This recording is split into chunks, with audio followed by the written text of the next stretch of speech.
Professeur Tribouillois, bonjour. Nous vous recevons aujourd'hui pour vous poser quelques questions sur le problème des valvulopathies médicamenteuses que vous connaissez bien. Et d'ailleurs, pourquoi ce problème vous a tant intéressé ?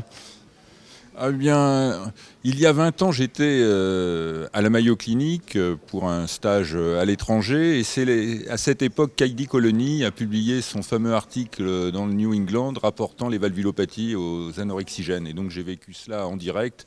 Et depuis, ce sujet m'a toujours intéressé. Donc ça sensibilise le cardiologue échographiste que vous étiez. On parle beaucoup aujourd'hui de valvulopathie médicamenteuse alors que les praticiens français, les cardiologues en particulier, ont été très sensibilisés au benfluorex. Est-ce que finalement il y a beaucoup d'autres valvulopathies médicamenteuses ? Alors c'est vrai qu'en France on a beaucoup parlé du benfluorex, mais il y a d'autres médicaments. Alors en premier lieu, les dérivés de l'ergot de seigle avec le métisergide et le ginergène qui sont encore commercialisés en France et qu'il ne faut pas utiliser de manière continue. Jamais une prescription de plus de 6 mois car au risque de valvulopathie. Ensuite, vous avez les agonistes ergotés, les antagonistes dopaminergiques ergotés, qui sont aussi source de valvulopathie, avec le pergolide, le Célance, qui a été retiré en France en 2011, qui donnait des valvulopathies, et la cabergoline. Alors la cabergoline n'est pas utilisée en France comme anti-parkinsonien, mais elle est utilisée pour l'hyperprolactinémie. Et donc on a des patients sous cabergoline, et donc il faut surveiller cela de très près. Ensuite, nous avons l'ecstasy. Alors, ce n'est pas un médicament, évidemment, mais c'est un produit qui peut être consommé. Et à forte dose, nos collègues belges ont montré que cela pouvait donner des valvulopathies si la consommation est prolongée. Mais cela peut arriver, bien entendu. Un certain nombre d'années après qu'ait éclaté le scandale du benfluorex, est-ce qu'on peut faire un point d'étape, savoir maintenant avec du recul, si tous les patients ont été diagnostiqués, au moins ceux qui ont été diagnostiqués, combien, quelles complications ? Alors on n'a pas de chiffre exact puisque le médicament a été commercialisé pendant plus de 30 ans. On a des données de l'ONIAM récentes, à mi-parcours, où 4400 dossiers ont été analysés. Bon, c'est des patients qui ont soumis leur dossier à l'ONIAM, et 32% des dossiers ont été jugés imputables et ont fait l'objet d'une indemnisation.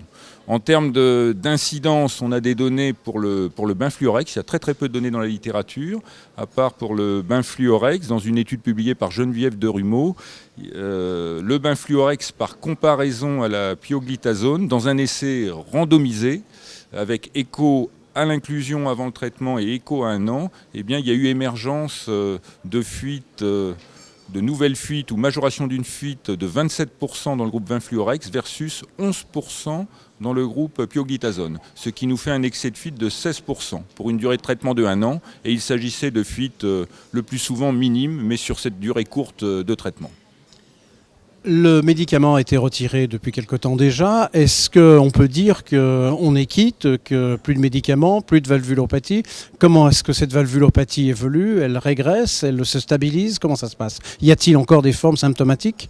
Alors il faut rester vigilant, parce qu'il y a un certain nombre de patients qui ont été exposés à un médicament valvulotoxique, qui peuvent avoir des valvulopathies et qui n'ont pas eu d'échocardiographie. Donc devant toute valvulopathie inexpliquée, en particulier des valvulopathies restrictives, le cardiologue doit revenir à l'interrogatoire qui est absolument fondamental, rechercher un médicament valvulotoxique. Alors il y a des formes minimes chez des patients asymptomatiques, on les connaît. Il y a des formes sévères chez des patients symptomatiques et on discutera la chirurgie chez certains patients. En termes d'évolution, on a très peu de données. On a quelques données sur le pondéral et l'isomérite, qui sont des données anciennes, d'études rétrospectives, qui montrent que dans un peu plus de la moitié des cas, au fil du temps, après arrêt de l'exposition, bien entendu, la valvulopathie va se stabiliser, mais on a un certain nombre de cas où elle peut s'aggraver ou diminuer. On a aussi malgré l'arrêt.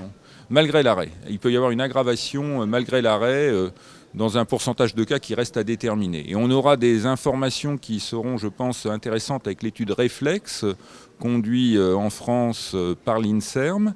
Il s'agit d'une étude qui a commencé il y a 3 ans.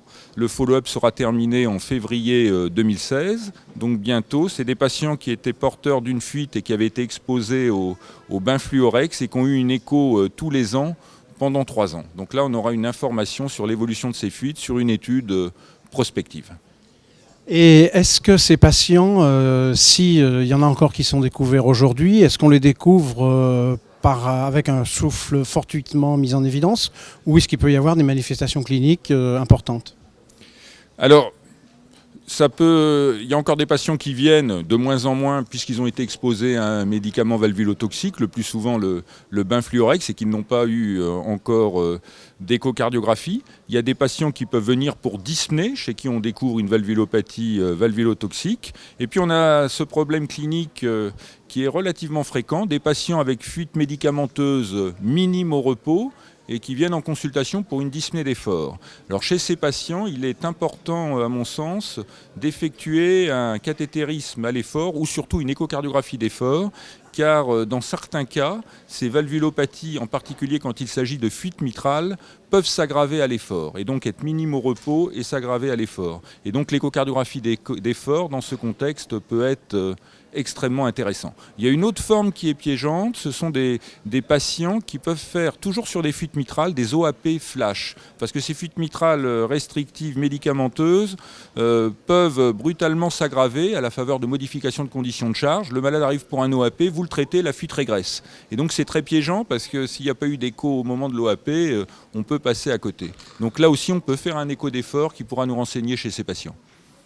On connaît votre compétence en échocardiographie. Je ne vais pas vous mettre votre compétence à profit pour nous faire un cours détaillé, mais simplement pour nous dire de façon très synthétique quels sont les grands points de différence entre des lésions rhumatismales qui sont le principal problème et des lésions de valvulotoxicité médicamenteuse.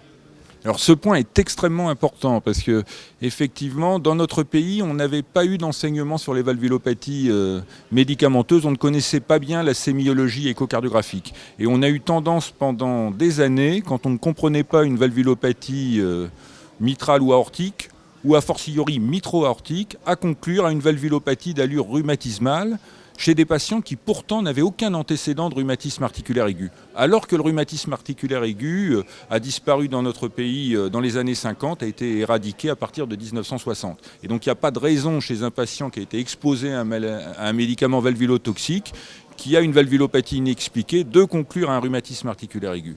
Donc là, il faut vraiment être vigilant sur l'interrogatoire et rechercher l'antécédent de rhumatisme articulaire aigu avant de conclure à une valvulopathie rhumatismale. C'est extrêmement important parce que les aspects échocardiographiques sont assez proches. Alors sur le plan anatomopathologique, les choses sont différentes entre le rhumatisme articulaire aigu et les valvulopathies médicamenteuses. Vous avez dans les valvulopathies médicamenteuses une fibrose qui est à la surface de la valve et qui respecte l'architecture valvulaire. Alors que dans le rhumatisme articulaire aigu, cette architecture valvulaire n'est pas du tout respectée.